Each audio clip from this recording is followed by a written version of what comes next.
मैं उस हुकूमत से ये कहना चाहता हूं, किराड़पुरे की राम मंदिर को बचाने के लिए अगर इम्तियाज जलील जा सकता है तो अजमेर शरीफ की दरगाह बचाने के लिए भी हम जा सकते हैं।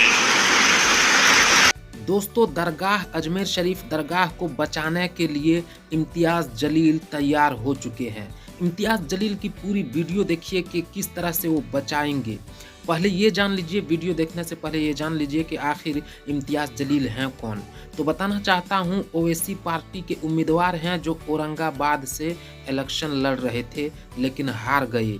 किस लिए हारे, किस वजह से हारे और दरगाह का मुद्दा क्यों उठाया गया, मंदिर होने का दावा क्यों किया गया, सब कुछ एक तरफ से इम्तियाज जलील साहब बता रहे हैं और ये भी कह रहे हैं कि मैं दरगाह को बचाने जाऊंगा। देखिए वीडियो।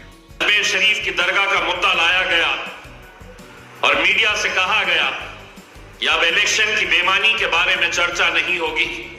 हम हारे कितने से? तो महज 2100 वोटों से। 60 वोट, 80, 150, 200 इतने वोट। आखिर इनके होर्डिंग्स कौन लगा रहा था? इनके जलसों में 200 खवातीन, इनकी रैली में कौन भेजा जा रहा था, किसे भेजा जा रहा था, इनके रिक्शे कैसे दौड़ रहे थे, कौन दौड़ा रहा था। मैं उस वक्त भी चीख चीख कर यह कह रहा था कि यह सारा पैसा भारतीय जनता पार्टी की तरफ से यह तमाम उम्मीदवारों को दिया जा रहा था और आखिरी के 3 दिनों के अंदर वो उम्मीदवार जो बड़ी बड़ी बातें करते हैं हर दूसरे तीसरे दिन, उनको पैसा इसलिए दिया गया था कि इलेक्शन के दिन दोपहर में 3 बजे के बाद मजलिस के जो गढ़ है, मजबूत इलाके हैं, वहां पर जाकर माहौल खराब करो। कभी इस बात के ऊपर गौर करिएगा, सोचिएगा कि हम कहां जा रहे हैं। जब जवाहर नगर पुलिस स्टेशन के बिल्कुल सामने भारतीय जनता पार्टी के दफ्तर में, उस दफ्तर के अंदर जब रेड हैंडेड जब हमारी टीम वहां पर पहुंची तो बड़े अफसोस के साथ यह कहना पड़ रहा कि महज 1,500 रुपया हासिल करने के लिए बुर्का पहनी हुई हमारी माएं और बहनें उस दफ्तर के अंदर पाई गई। हमारे ही किसी नौजवान को यह जिम्मेदारी दी गई थी कि जितनी तो मुसलमान औरतों को यहां पर लेकर आएंगे 500 रुपये कमीशन दिया जा रहा था।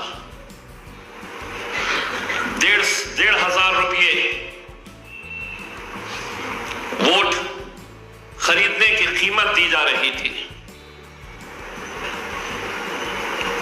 इख्तिलाफ आपका मुझसे हो सकता है, इख्तिलाफ नासिर सिद्दीकी साहब के साथ हो सकता है, लेकिन 5 साल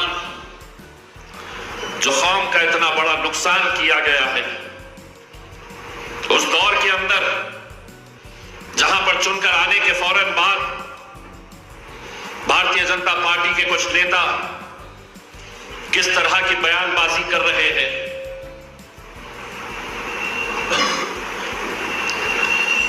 सारे लोगों ने यह बात का एतराफ किया कि इतनी सारी सीटें आई कैसी भारतीय जनता पार्टी की।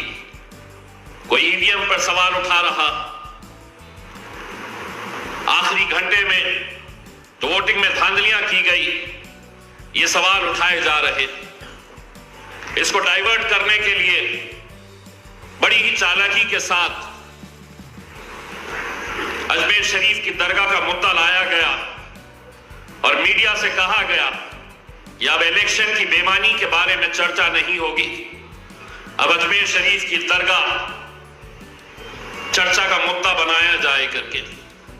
मैं उस हुकूमत से ये कहना चाहता हूं, किराड़पुरे की राम मंदिर को बचाने के लिए अगर इम्तियाज जलील जा सकता है तो अजमेर शरीफ की दरगाह बचाने के लिए भी हम जा सकते हैं।